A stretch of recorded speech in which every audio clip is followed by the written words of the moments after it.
Assalamualaikum warahmatullahi wabarakatuh.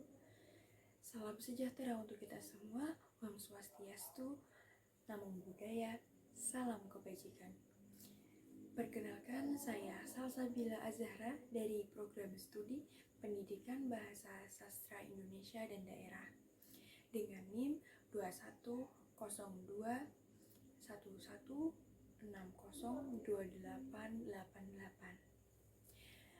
Pada mata kuliah teori sastra kali ini, saya akan sedikit menjelaskan terkait sastrawan dan pembaca. Yuk, simak video dari saya. Sastrawan dan pembaca. Lebih tepatnya, saya akan menerangkan subbab pembaca karya sastra.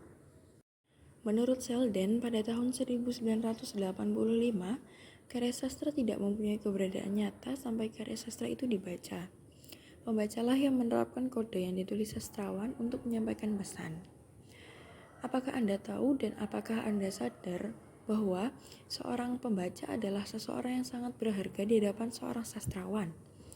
Tanpa seorang pembaca yang membaca karya sastra, sastrawan bukanlah siapa-siapa. Ya, bila tidak ada pembacanya, kita juga tidak akan mengenal karya sastra. Itulah sebabnya kedudukan pembaca cukup penting. Selanjutnya, kita akan membahas terkait pengertian karya sastra. Menurut Sapardi Djoko Damono, karya sastra adalah karya yang dimaksudkan oleh pengarangnya sebagai karya sastra, berwujud karya sastra, dan diterima oleh masyarakat sebagai karya sastra. Sedangkan menurut Sumarjo dan Saini, sastra merupakan ungkapan pribadi manusia yang berupa pengalaman, pemikiran, perasaan, ide, semangat keyakinan dalam suatu bentuk gambaran konkret yang membangkitkan pesona dengan alat bahasa. Dari penjelasan tersebut dapat diketahui bahwa pembaca berperan penting menentukan sebuah karya itu merupakan karya sastra atau bukan. Sadar atau tidak, sengaja atau tidak, akhirnya karya sastra akan sampai juga kepada pembaca, ditunjukkan kepada pembaca. Sebagai sebuah keutuhan komunikasi antara sastrawan, karya sastra, dan pembacanya, pada hakikatnya, karya yang tidak sampai ke tangan pembaca bukanlah karya sastra, menurut Siswanto dan Royhan.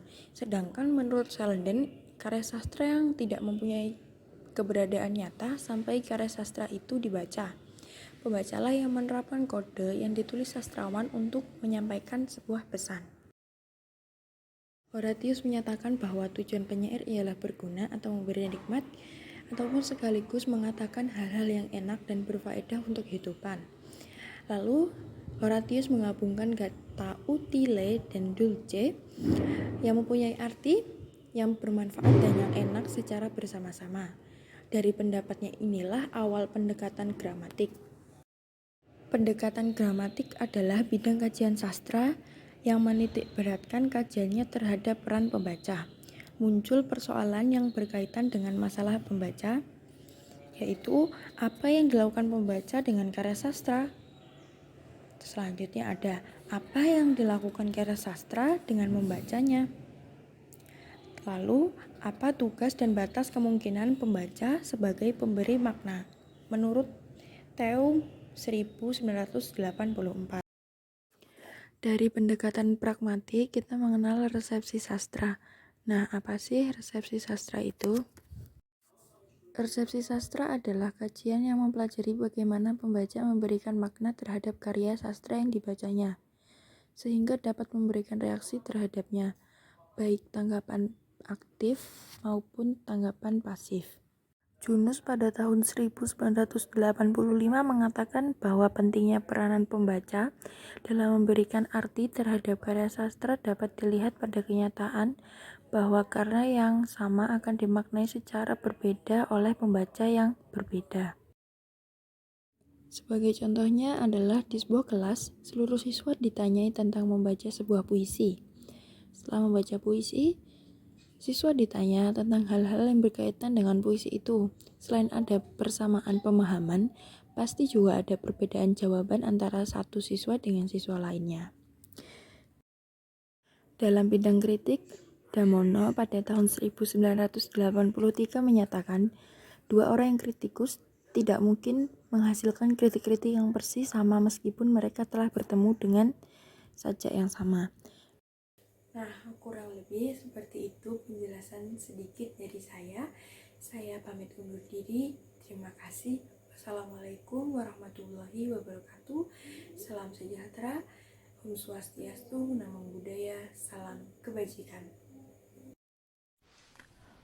Aku ingin mencintaimu dengan sederhana, dengan kata yang tak sempat diucapkan kayu kepada api yang menjadikannya api.